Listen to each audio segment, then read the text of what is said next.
akunnya ini banget ya, PK banget ya. Saya tadi nyariin ini Kang Vidi udah join atau belum ya, ternyata ketutup sama nama PK-nya ya, yang panjang ya. Oke, nah, Lupa sih, jadi belum diganti. yang pertama ini kita akan ada sharing dari Kang Vidi ya. Nanti silahkan jika rekan-rekan ada yang berbeda pendapat ya dengan Kang Vidi ataupun bahasannya berbeda atau ada yang ditanyakan, dibingungkan, boleh langsung didiskusikan nantinya. Ya, Kang Vidi ini beliau adalah WRD LPDP pada tahun 2021 tahap 2 ya Mang lulusnya, dan juga sekarang sedang menempuh studi di Unpad ya, jurusan ilmu ekonomi ya kalau nggak salah, Kang Vidi. Nah, jadi nanti silahkan ya.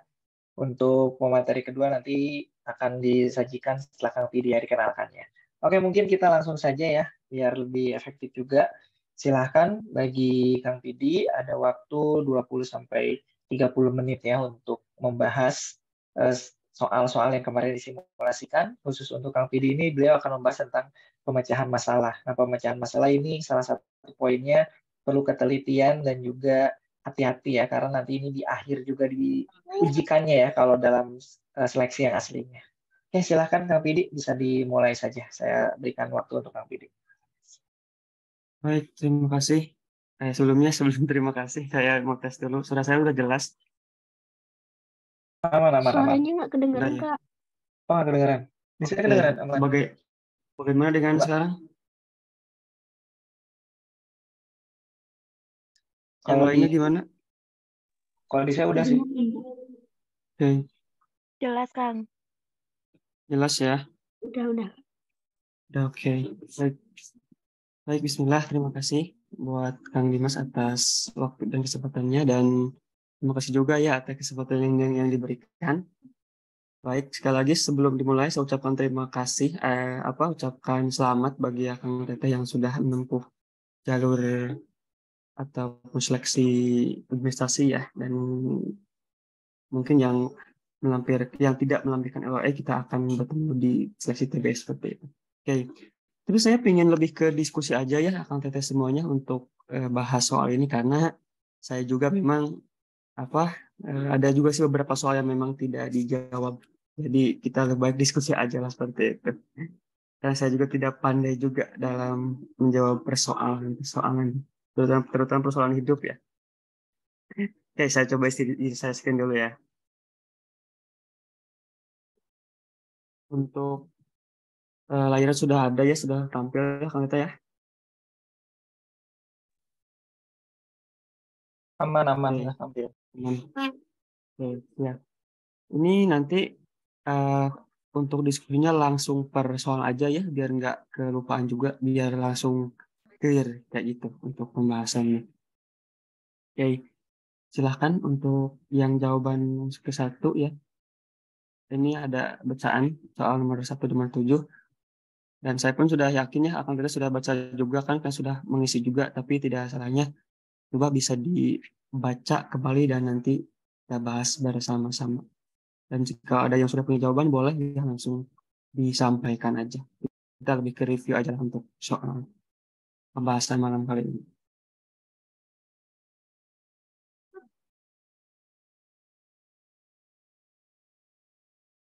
Silahkan ya, baca-baca lagi aja. Nanti kita bahas.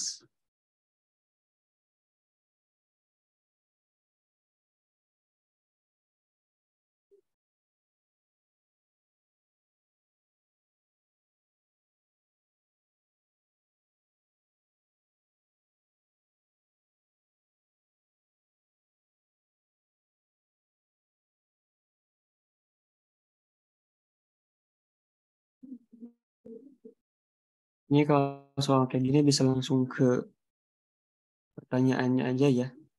Biar langsung membacanya langsung tertuju. Gitu. Karena terkadang, bukan terkadang sih, memang banyaknya seperti itu. Kita banyak berhadapan dengan paragraf, dengan banyak wacana-wacana, tapi yang ditanyakan hanya poin-poin tertentu. Jadi kalau baca dulu mungkin eh, takutnya text time juga. Jadi tips tradisionalnya baca soal dulu seperti itu. Kalau ada yang sudah dapat jawaban boleh disampaikan ya, Kang Gitu. Silahkan. Oke, untuk soal yang pertama ya, bahwasanya yang ditanyakan adalah tentang alasan utama pemerintah memberlakukan kebijakan impor bahan pangan adalah, nah, apa? Ada yang mau jawab? Silakan. Oke, langsung aja ya. Nah, kita bisa langsung ke ini ya, kita bisa langsung menuju ke kalimat utama dari paragraf yang pertama. Bahwasanya ini kalau dilihat ya, sederhana kita bisa lihat bahwasanya topik utama ataupun kalimat topiknya atau ide kalimatnya ada di kalimat pertama ya, bahwasanya di sini ada sebuah permasalahan mengenai kebutuhan beras domestik yang sangat besar, akan tetapi belum mampu dipenuhi oleh produksi dalam negeri. Itu ada sebuah masalah, sehingga di masalah tersebut pemerintah melakukan ataupun eh, apa ya, memunculkan sebuah solusi. Apa solusinya? Yaitu pemerintah masih melakukan kebijakan impor bahan pangan. Nah, sehingga dari solusi ini bisa kita turunkan menjadi sebuah alasan utama mengapa pemerintah melakukan kebijakan impor seperti itu. Gimana? Kalau Kang Teteh ada permasalahan untuk soal yang pertama? Saya rasa aman ya untuk soal yang pertama. Nggak ada yang didiskusikan. Insya Allah bakal pada menyentuh soal yang pertama. Kalau ada yang berbeda dan ada pendapat boleh disampaikan nanti. Kalau tidak ada, saya langsung ya biar agar langsung ke soal yang selanjutnya. Oke, kalau tidak ada kita lanjutkan untuk soal nomor 2. Topik utama yang dibahas pada paragraf kedua adalah mengenai, kan kita sambil baca lagi sambil review kembali ya biar semakin kuat untuk pemahaman teknis. Silakan ya bisa dibaca lagi dulu. Yang kedua yang ditanyakan adalah tentang topik utama paragraf yang kedua.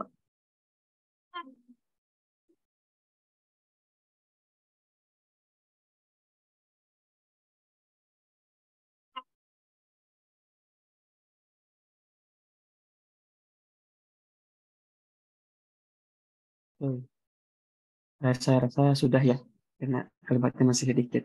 Oke, kita juga bisa langsung menuju kalimat yang pertamanya ya, karena ini juga sama dengan paragraf yang pertama, bahwasanya kalimat utamanya ada di yang pertama tentang statistik yang dikeluarkan oleh BPS dan mengenai impor beras hingga semester 1 2018 telah mencapai 1,12 juta ton. Pertanyaannya adalah angka, pembahasannya adalah kita fokus ke kalimat pertama di awal paragraf dan kita bisa pahami bahwa kalimat pertama dari awal paragraf tersebut adalah menyebutkan nilai impor beras pada semester 1 tahun 2018, sehingga jawabannya adalah ya teman-teman. Gimana? Ya, untuk yang A, permasalahan itu tidak ada disebutkan. Tadi hanya memaparkan data dari dari BPS tentang impor beras.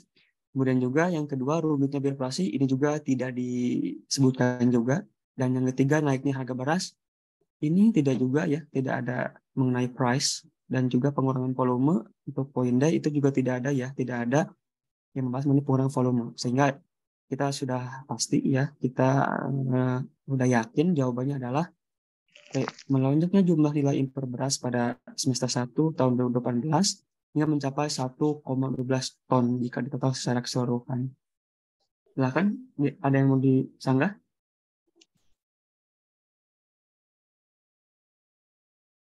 Mangga, kalau di sana kita masih ada waktu, silakan. Atau hanya yang bocor mikrofonnya? Kalau tidak ada kita langsung ya, Kang Teteh. Karena yang 1-2 ini masih soal yang sederhana yang bisa kita cepat untuk menyelesaikannya. Nah, barulah di soal yang ketiga. Ini mulai ada permasalahan kayaknya sih. Oke, untuk yang ketiga silahkan Kang Teteh bisa dibaca kembali ya, diyakinkan kira-kira mana nih yang pas untuk menjawab soal yang ketiga. Sama halnya dengan soal yang pertama dan kedua, fokus dulu tentang pertanyaannya agar kita bisa langsung mendirect ke data yang disajikan. Berdasarkan pemaparan informasi pada grafik, pernyataan manakah yang berikut yang paling benar? Nah, ini harus dites kayaknya ya, harus dites satu-satu nih jawabannya.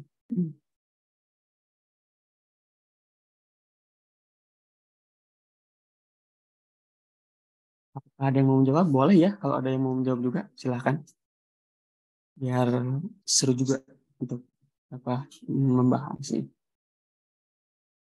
Oke, kalau belum ada, kita bareng-bareng aja, Bang Teteh. Kita tes aja paling ya. Nah, ini sebetulnya saya agak bingung juga ya di sini karena di sini kan disebutkan TW1 sampai TW3, sedangkan di sini adalah Q1, Q2 yang Q ini adalah kuartal ya. Kalau saya coba eh,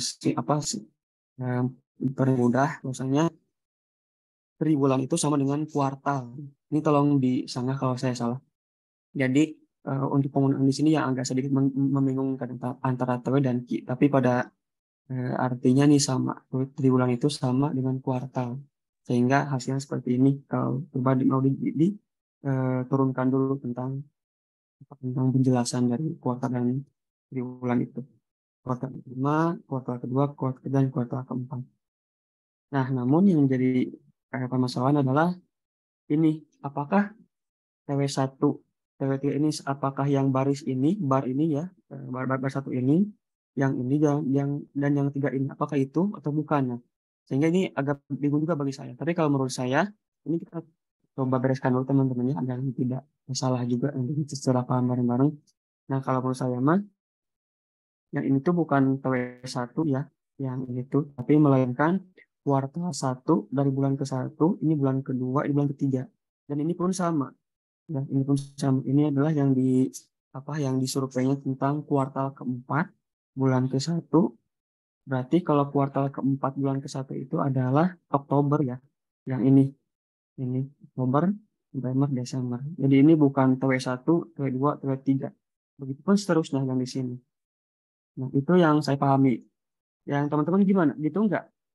Soalnya menurut saya sih yang ini agak kurang tepat juga nih yang TW1 untuk karena tidak semua ada TW1 gitu. Gimana Akang Teteh? Kemarin isinya biar sama juga persentasinya.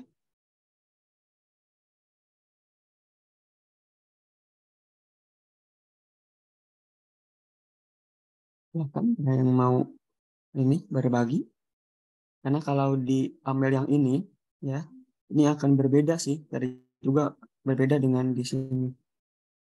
Jadi tidak semua bulan pertama yang ditelitinya. Tapi di sini patokannya sih menurut saya. Jadi pasti agak pusing juga nanti misinya akan datang. Gimana pas misinya kemarin? Atau aman-aman saja? Oke, kita coba langsung jawab aja ya. Kalau tidak ada, berarti memang apa? Udah sama atau berbeda nih? Bingung juga. Tapi coba saya cara pembahasan saya sampaikan dulu. Oke, berarti ini tidak lain untuk dites satu-satu ya untuk jawabannya. Nah, yang pertama impor beras terstabil terjadi pada tahun 1, tahun 2, tahun 3. Nah, ini agak membingungkan sih. Tapi kalau kita langsung direct ke sini, terjadi pada tahun 2017. Ini sekali lagi yang diteliti pada tahun 2017 itu bukan triwulan pertama, ya bukan TW1, tapi kuartal kedua. Ini bulannya. Berarti April, Mei, Juni. Ini bukan, ini bulan keempat ya, karena kuartal kedua seperti itu. Nah, kita juga bisa udah lihat ya bahwasanya tidak stabil, tidak terjadi kestabilan impor. Oke, yang pertama itu naik dari tahun sebelumnya ini, dan yang ke bulan selanjutnya dari kuartal kedua turun, dan kuartal kedua bulan ketiga ini terjadi naik. Jadi itu kita disebutkan tidak stabil ya. Jadi otomatis untuk yang A itu bisa kita sebutkan salah. Bulan yang kedua, lonjakan impor beras secara drastis terjadi pada TW2 tahun 2016. Oke, kita langsung ke sini dulu. 2016. Sekali lagi ini bukan triwulan kedua ya, tapi kuartal ketiga ini aja patokannya. Yang ini tiga ini ya, kuartal ketiga. Ini bulannya, ini bulannya kayak gitu. Nah, ini kita bisa lihat bahwasanya tidak drastis ya kenaikannya kan drastis kan ekstrim, tidak terjadi kenaikan secara drastis. Ini memang terjadi kenaikan pada kuartal ketiga 2016 dan kenaikannya tertinggi juga pada kuartal tersebut. Tapi tidak secara drastis. Mengapa? Karena kalau kita perlakukan data yang setara time series ya, yang mana data terdahulu kita bisa jadikan patokan, karena penting juga dalam time series, sehingga yang kalau kita lihat tahun sebelumnya ini ada penaikan di sini, tapi turunnya drastis. Jadi kita nggak bisa simpulkan data yang ke ini adalah naik secara drastis, malah turun gitu kan, seperti itu. Jadi itu pun juga bisa dijadikan alasan bahwasanya yang B itu salah. Ya, karena sekali lagi untuk time series data yang lampau bisa kita jadikan patokan karena mempengaruhi data masa yang akan datang, seperti itu. Jadi yang untuk yang B kita sebut salah. Kemudian yang ketiga, yang C, sepanjang TW2 tahun 2018 jumlah impor beras mencapai di bawah 500.000 ton yang merupakan impor paling banyak sepanjang tahun 2018. Ini juga sepanjang, ini juga sama ya, harusnya kuartal pertama. Di bawah 500.000 ini jelas salah ya, akan salah ya. Karena ada yang mencapai 700.000. Nah, itu juga udah bisa ditemukan salah untuk yang C. Gitu, seperti itu. Kemudian yang D, lonjakan persentase terbesar jadi pada TW1 2018 dibandingkan dengan TW1 2017. Nah, ini juga bisa kita bisa kita simpulkan benar sih ya, kalau menurut saya sebentar benar ya. Kita belum lompat ke yang E dulu. Karena kita belum tahu juga ya untuk persentasenya di sini, tapi kita bisa tahu juga dari penaikannya di sini. Ya, dari terakhir kuartal kedua naiknya ke sini itu bisa kita langsung lihat bahwa ada kenaikan yang tajam juga, seperti itu. Jadi saya pilih D, dan kita coba cek yang ke opsi E, bahwasanya nilai impor beras negara Indonesia mengalami kenaikan terus-menerus sepanjang triwulan dari tahun 15 hingga 14. Ini jelas tidak ya, malah naik turun seperti itu. Jadi yang D adalah D. Oke, kalau tidak komentar berarti teman-teman juga sama ya jawabannya. Oke, yang keempat, ya kita langsung cocokkan aja ya, kita berdasarkan gambar grafik dari artikel tersebut, manakah pernyataan yang paling sesuai satu sama lain? Oke. Nah, untuk yang A, peningkatan volume impor beras sebanyak 9,184%. Jadi pada tahun 2016. 2016 itu sekali lagi yang itu ada kuartal yang ketiga. Peningkatan impor. Ini yang meningkatnya adalah dari yang bulan keduanya, kuartal kedua, bulan keduanya. Tapi bukan Februari, tapi diambil dari kuartal ketiga. Nah, jadi kalau dilihat juga kenaikannya nggak drastis juga ya kalau kita lihat dari karakteristik datanya di sini. Ya. Ini paling 8% lah, jadi nggak akan sampai 900, bisa dicek juga dengan asumsi data yang bisa disimpulkan nanti, bisa dites lah dengan secara matematika. Poin yang kedua, jadi untuk yang salah ya. Poin yang kedua, yang B, total impor beras sebesar 1,12 juta ton jadi pada triwulan 1 2018. Ini sama ya kebetulan, kalau satu itu berarti sebesar 1,12 juta ton. Tidak ya, tidak 1,2 juta, melainkan di sini tariknya ke sini sekitar 300 lebih ya, hampir 400 lah lonjakannya. Nilainya ini nggak akan sampai sejuta sih. Lonjakannya itu berarti kita tinggal tambahkan aja ya. Total impor kita tambahkan, berarti kita coba estimasikan di sini 750, kurang juga kayaknya. Yang keduanya nggak sampai 390 kayaknya. Ini nggak akan sampai sejuta juga. Silahkan bisa dihitung juga ya. Ini bisa kita petikan salah juga. Kemudian yang gede, lonjakan volume impor beras sebesar 760% jadi pada triwulan tahun 2015. Ini berarti lonjakan volume impor beras besar dari pada triwulan 2015. Nah, ini juga saya lupa tadi mengeceknya untuk yang D. Ternyata ada yang mau, ini boleh ya untuk dijawab berbagi. Kalau saya jawabannya tadi saya lupa untuk yang D karena hitungannya. Tapi yang jawabannya adalah total belanja impor beras negara tidak pernah lebih 1 juta ton beras. Ini batas 1 juta, dan kita lihat juga dari 15 sampai 18 tidak ada yang sampai 1 juta malahan ya. Jadi ini bisa kita simpulkan benar juga. Ataupun jawabannya adalah kuncinya seperti itu. Silakan ada yang bisa untuk jawabannya atau sudah kami?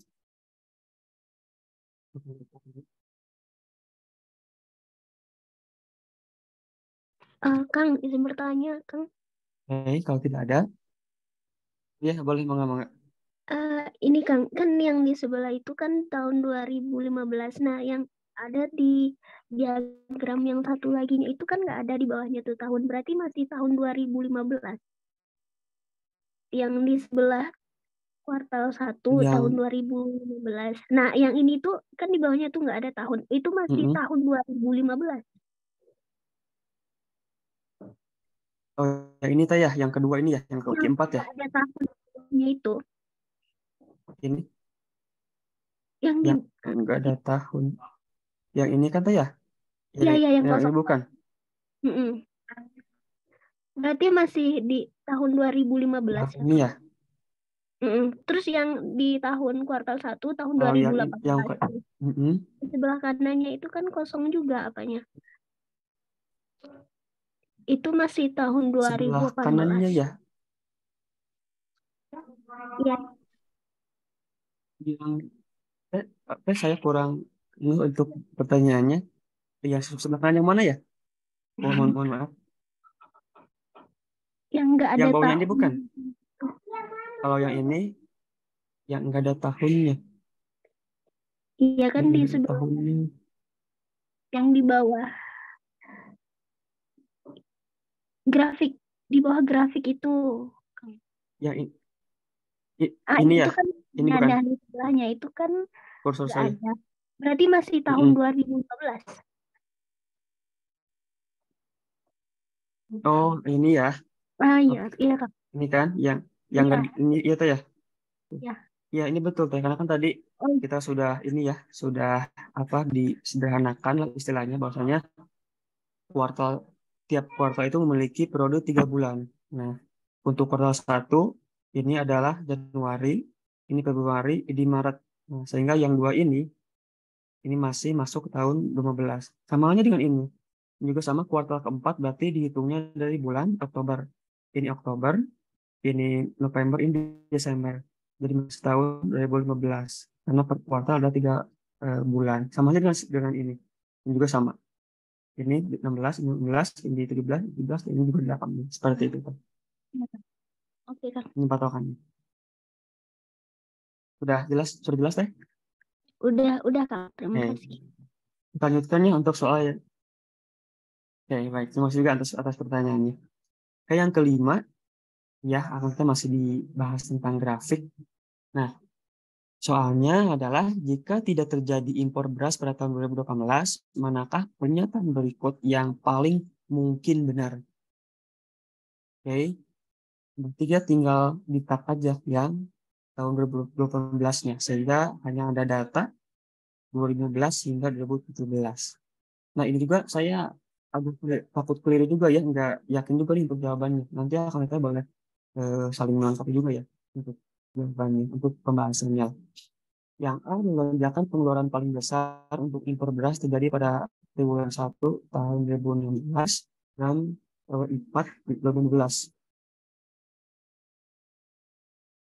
Ini lonjakan tahun 2016 ini berarti ya.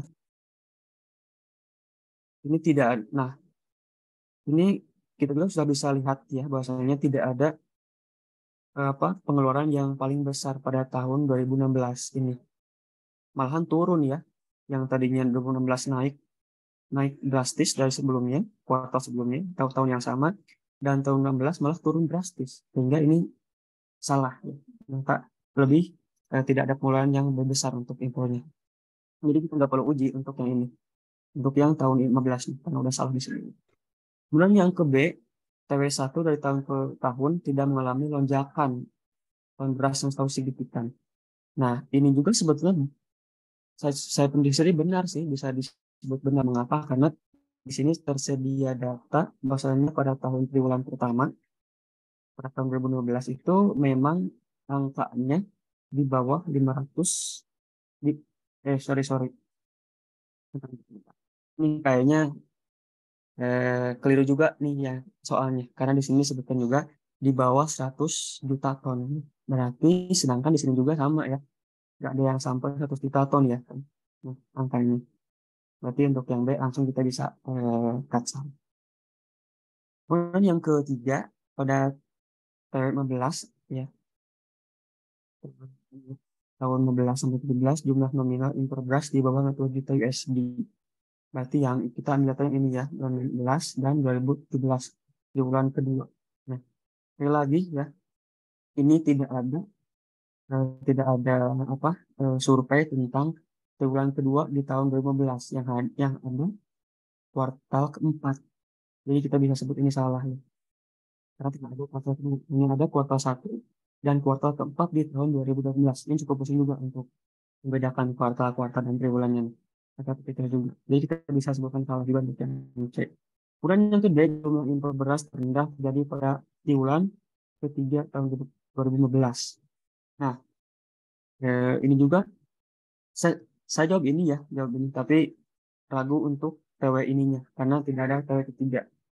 Sedangkan hanya ada TW keempat di sini. Nah, maka kalau saya lihat dari keinginan dari jawabannya, ini lebih ke D sih. Bahasanya jumlah impor beras terendah terjadi pada tahun 2015. Impor beras terendah di sini ya angkanya.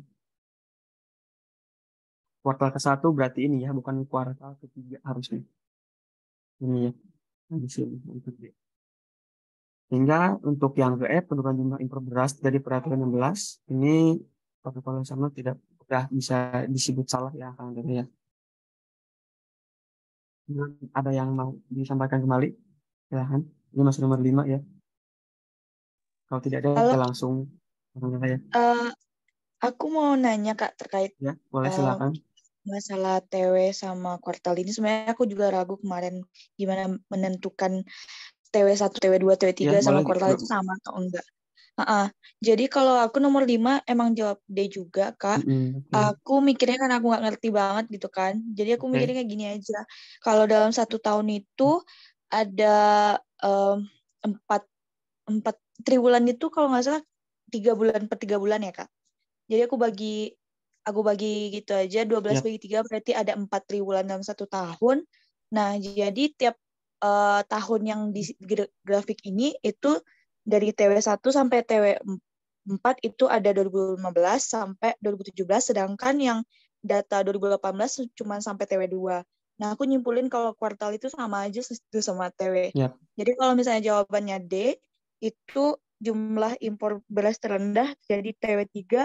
Jadi aku mikirnya karena Ki itu sama dengan TW, jadi Q1, Q2, Q3 yang paling rendah itu makanya aku jawabnya D gitu, Kak.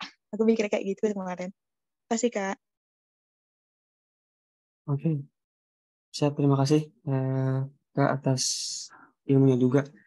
Ya, betul ya tadi saya juga udah searching bahwasanya memang kuartal itu sama dengan triwulan. Jadi akan ada 4 triwulan atau 4 kuartal seperti itu. Ini ya yang sederhananya yang tadi sudah disebutkan di awal. Nah, yang saya bingungkan itu ini apakah memang soalnya untuk mengecoh ya, untuk mengecoh atau memang ada soal yang memang kurang ini juga apa kurang eh, apa kurang sesuai juga gitu. Karena kan untuk 2015 kan kita nggak ada ini ya, tidak ada kuartal ketiga. Nah, takutnya saya juga tadi berpikirnya akan tetap ini berpikir bahwasanya yang ini tuh kuartal 1, ini 2, ini 3. Tapi kalau lihat dari datanya ini, yang kuartal itu apa yang 3 ini, 3 bar ini itu adalah masuk kuartal dan ini bulannya, ini bulannya seperti itu bulan. Karena kan per kuartal ada 3 seperti itu. Itu yang saya jadi bahasan juga seperti itu. Jadi memang betul tadi yang disampaikan dari Teh Gema ya bahasan Teh Gema kuartal itu sama dengan triwulan seperti itu. Dan untuk 5 jawabannya D. Dan saya juga kalau jawaban kita sama berarti memang sudah berpikirnya ke sana sih seperti itu untuk jawaban dari soalnya. Gimana ada yang mau disanggah lagi? Takutnya bisa belum jelas juga. Karena memang agak bingung juga tadi saya pas ngisinya untuk triwulan dan kuartal ini sih. Oke, kalau udah clear kita langsung aja ya karena teh masih banyak juga untuk pembahasan. Oke, untuk soal yang nomor 6. Menurut data dari BPS, jumlah impor beras melonjak lebih besar dari 700% dari kuartal tahun sebelumnya adalah, nah, kita bisa dapat bahwasanya poin pertama semester 1 tahun 2012 adalah 1,12 juta ton, dan ini sama dengan peningkatan 719 semester di tahun 2017. Tapi yang diminta adalah jumlah impor ya. Maka kita bisa langsung aja ke informasi yang kita dapatkan di nomor 3. Bahwasanya jumlah impor pada tahun 2014 kuartal kedua 230 ton dan ini sama dengan peningkatan 91,8% dari kuartal ke-1 atau triwulan pertama 2018, yaitu sama dengan peningkatan 765% dari kuartal ataupun triwulan kedua 2017. Sehingga untuk jawabannya adalah yang yang mengalami peningkatan sebesar 700% dari segi impor berasnya ya, dari tonnya bukan nilai USD-nya kayak gitu. Gimana? Ada yang beda? Atau sama-sama? Ini jawabannya kayak Oke, kalau tidak ada, nanti kita sebutkan sama ya. Nah, untuk yang nomor 7 nih, jujur saya belum bisa dapat jawabannya, akan teteh. Ada yang mau bantu?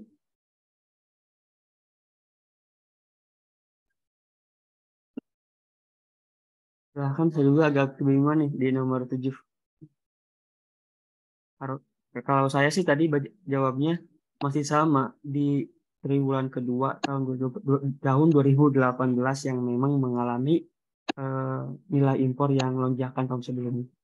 Tapi di sini tidak ada. Silakan, ada yang mau menambah? Tapi saya juga keliru dalam mengerjakan. Ataupun kalau ada yang dari tim TBS-nya, boleh juga ya. Biar nggak salah langkah juga kita nih.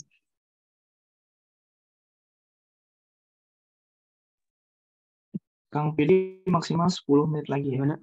Yang nomor 7? Lagi ya? Oke. Menit lagi nih, saya masih ada berapa soal lagi ya? 6 gitu, 7. 6 dan 6 soal lagi. Gimana? Kalau nggak ada, ini kita lewat aja ya. Paling nanti minta dari tim TBS aja yang untuk penjelasan.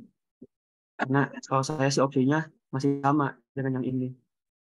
Di bulan kedua tahun 2016, tapi tidak ada di sini. Jadi nanti mohon tim TBS untuk membantu jelaskan ya. Ini kemudian untuk soal 8 sampai dengan 10 ya. Kita langsung aja bahas ya untuk soalnya. Nah, saya harapkan asumsikan teman-teman sudah baca untuk paragraf sudah hafal kan pernah mengisi. Nah, nomor 8 berdasarkan paragraf nomor 1, manakah yang mengandung kesimpulan yang benar? Oke. Nah, ini kalau kita lihat ya untuk paragraf nomor 1, maknanya lebih ke implisit ya, makna yang memang tidak dibangun secara jelas, tapi itu menjadi suatu makna yang ingin disampaikan kepada para pembaca di sini. Natal listrik merupakan suatu bahaya yang timbul karena adanya aliran listrik yang berasal dari kabel atau peralatan. Dan juga kita dapat informasi bahwa bahwasanya senjata ini tidak selalu berasal dari bertegangan tinggi, kalau bisa juga dari bertegangan yang kita rendah ya, seperti itu. Itu yang bisa kita keluarkan dari paragraf pertama. Nah, tapi jawaban di sini agak nyeleneh juga ya, nggak ada dalam paragraf, tapi kita bisa bagaimana bisa mencari makna gitu. Nah, kalau untuk jawaban yang A, instalasi industri lebih aman dibandingkan rumah tangga. Ini jelas tidak ada juga ya makna dari sini. Kemudian yang baik juga sistem distribusi listrik industri bersumber dari listrik rumah tangga karena tiang listrik industri lebih kecil dibanding rumah tangga. Nah, ini yang disinggung yang lebih kecil itu bukan listrik industrinya, tapi peralatan industrinya. Kalau kita merujuk atau mereverse dari listrik industri ini lebih ke PT-nya sih kalau saya. Sehingga kalau dalam sebuah industri itu kayaknya lebih besar dari rumah tangga seperti itu. Kemudian peralatan elektronika membutuhkan pasokan daya yang lebih tinggi pasokan rumah. Tidak juga. Nah, kalau peralatan elektronika ini lebih kecil kalau kita lihat dari sini. Pasok pertama. Kemudian yang kedua peralatan elektronika membutuhkan pasokan daya yang lebih rendah dibanding rumah tangga. Nah, ini bisa jadi karena saya jawab D, kita coba dulu yang E. Alat listrik yang dengan spesifikasi 270 volt, 60 watt bisa menyala dengan optimal. Ini tidak juga mana yang kita dapatkan. Jadi jawabannya lagi peralatan elektronik membutuhkan pasokan daya yang lebih rendah dibanding ini. Yang ini kalau saya sih dari ini.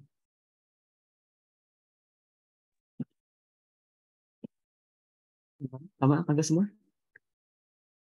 Ya, kalau nggak ada masalah, kita lanjutkan. Akan kita ya, kalau udah sama. Kemudian nomor 9, berdasarkan paragraf 2, manakah di bawah ini yang merupakan pernyataan yang benar? Oke, bahwasanya dalam paragraf 2 kita dapat informasi bahwasanya parameter yang paling berperan itu bukan voltasenya ya, melainkan kuat seberapa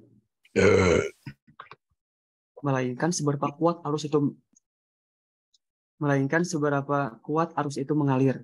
Itu yang perlu kita dapatkan.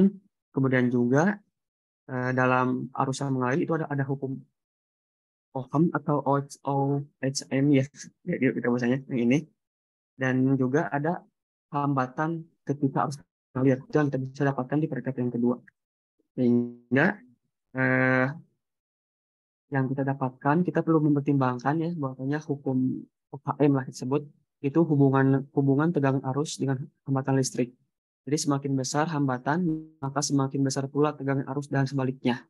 Kemudian yang kedua, tingkat bahaya sang listrik itu bergantung pada besarnya arus dan jalur yang dilewati. Itu yang bisa kita dapatkan. Sehingga dari jawaban yang nomor 2 ini adalah A, semakin kecil hambatan, arus akan semakin besar. Ini simpan dulu ya, ini masuk akal juga kalau kita lihat ke hukumnya. Yang B, semakin besar hambatan, arus semakin besar. Ini jelas salah ya. Kalau semakin besar hambatan, maka arusnya akan semakin kecil. Jika terkena ujung rambut, maka tidak terjadi apa-apa. Ini masih bisa terasa, tadi udah ada. Kemudian kondisi tubuh tidak mengalami efek samping, tidak mempengaruhi efek samping, jelas juga ya. Jadi kalau tubuhnya basah, itu hambatannya lebih sedikit. Kalau kering, hambatannya lebih tinggi. Tadi ada di paragrafnya. Dan jika tersengat di kaki, lebih aman dibandingkan tersengat di tangan. Nah, ini memang kalau kita tersengat di tangan, berdasarkan teks itu lebih bahaya. Tapi saya tidak dapat sih, jika di kaki itu seperti apa kondisinya. Tidak di tes, tidak diuji di kaki, belum ada pengujiannya. Sehingga saya memutuskan untuk menjawab yang A, berdasarkan dengan hukum ini. Semakin kecil hambatannya, maka arusnya akan semakin besar. Gimana? Ada yang beda gak? Akan datang. Kak, Atau ada aku yang jawab. jawab. Kak, aku jawab A, tapi di sini salah Kak waktu scoringnya. Oh iya.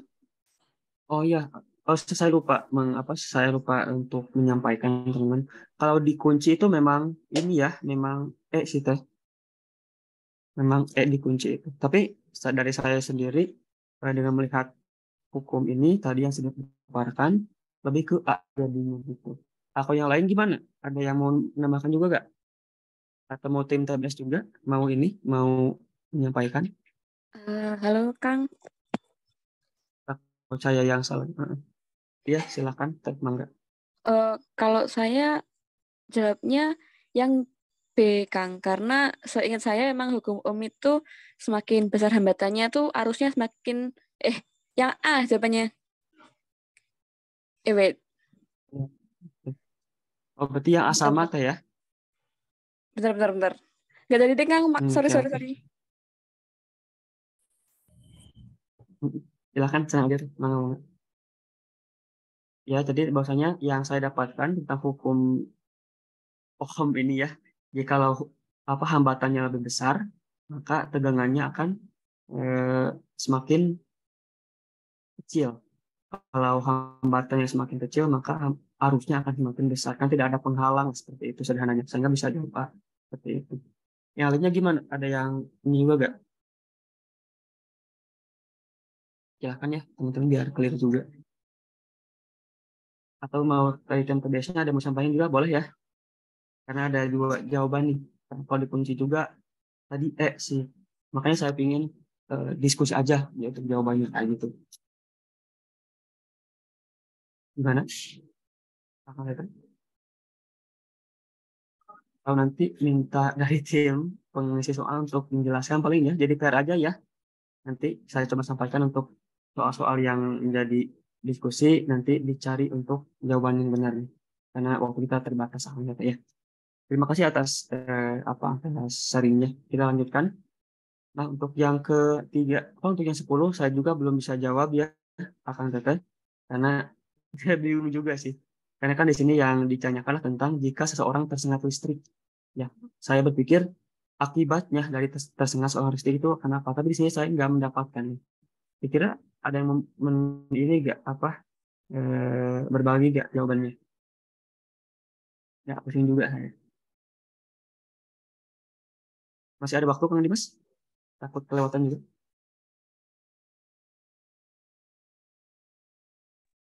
atau tim? Berapa menit lagi? Kalau belum ada, kita jadikan pair aja ya.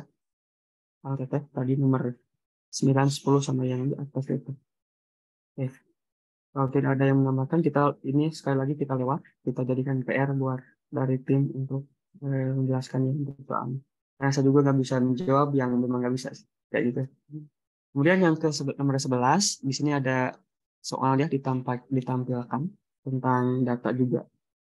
Teori ujian teori dan praktik. Nah, berdasarkan data grafik tersebut, pada tahun berapa jumlah peserta yang lulus praktik paling besar? Nah, kalau saya kemarin hitungnya, bahwasanya untuk jumlah tahun yang paling besar ya, saya tuh jawabannya tahun 2016. Kenapa? Karena dengan total peserta yang 360 itu dikalikan 74% dengan lulus praktik, itu hasilnya 259 kalau tidak salah. Dan ini setelah dikalkulasikan tahun ini yang memang paling besar. 2009 ya. Apakah jawabannya sama? Kalau nggak ada yang disanggah, berarti saya asumsikan sama ya. Nggak ada masalah istilahnya. Tetaplah kalau memang nggak ada masalah, jangan kita permasalahkan. Seperti itu. Oke, untuk yang nomor 12 saya juga sama. Ini mohon maaf banget belum bisa menjawab ya. Karena data di sini kan sampai 2019 ya. Tapi disampaikan di sini pada tahun 2020. Ditanyakan bagaimana keadaan data ketika tahun 2020. Jadi saya belum bisa jawab di soal yang seperti ini. Mungkin akan tetapi sudah ada yang menjawab. Silakan ini soal terakhir. Ada nggak? Kalau sudah ada, berarti ini jadi PR lagi nih kalau gitu. Gimana? Akan tetapi?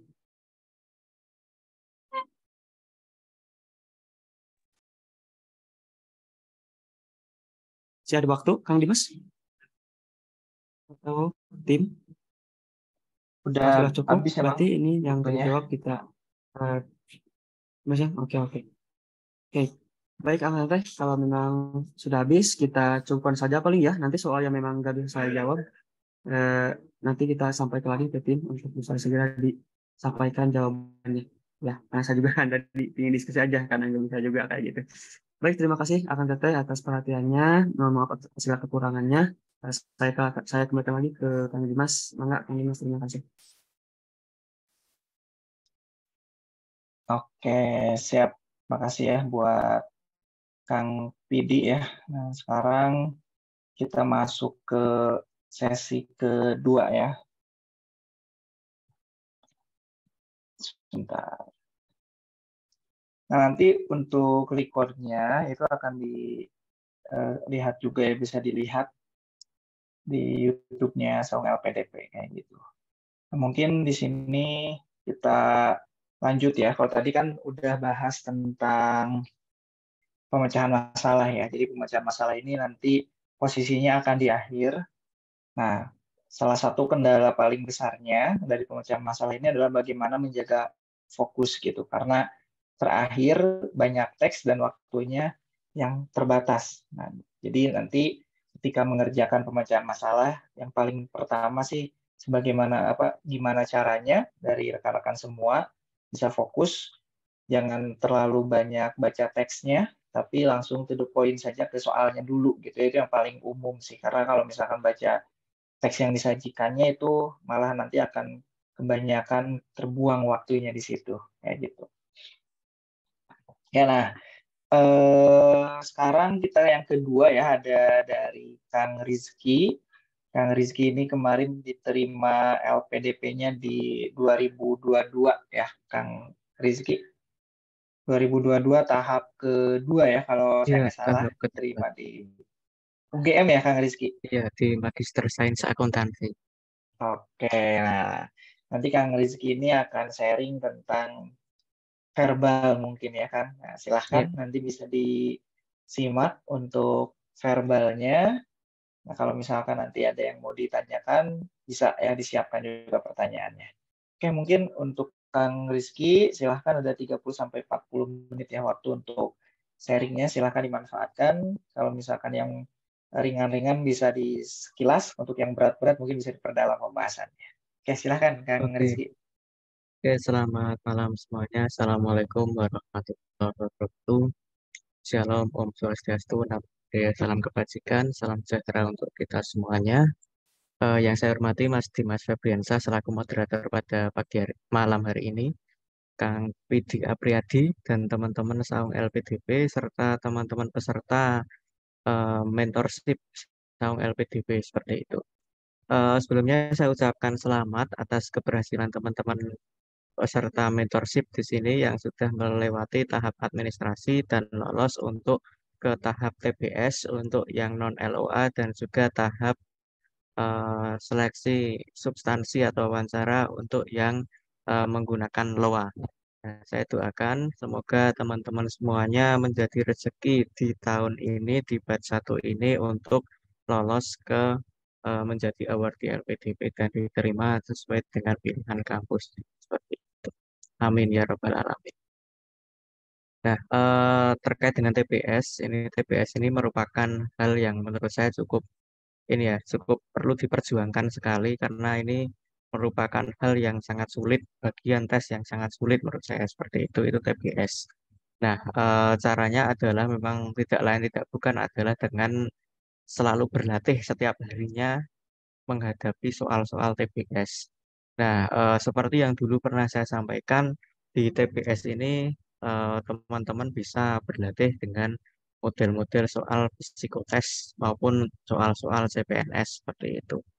Nah, seperti yang sudah disampaikan oleh Mas Dimas Febriansyah tadi, di kesempatan ini saya akan melakukan pembahasan terkait dengan soal simulasi yang kemarin sudah teman-teman kerjakan kaitannya dengan soal simulasi subtes verbal.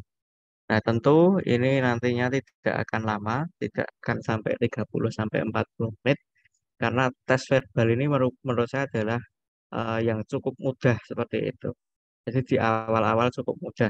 Namun perlu diperhatikan bahwasanya ini juga memerlukan ketelitian dan kecermatan terutama terkait dengan subtes yang kaitannya dengan analogi dan juga kaitannya dengan padanan kata. Jadi teman-teman di sini harus berhati-hati, banyaklah membaca eh, padanan-padanan kata. Silakan teman-teman bisa belajar pakai KBBI ataupun Thesaurus yang ada secara online seperti itu untuk mempertajam eh, apa namanya penguasaan kata-kata.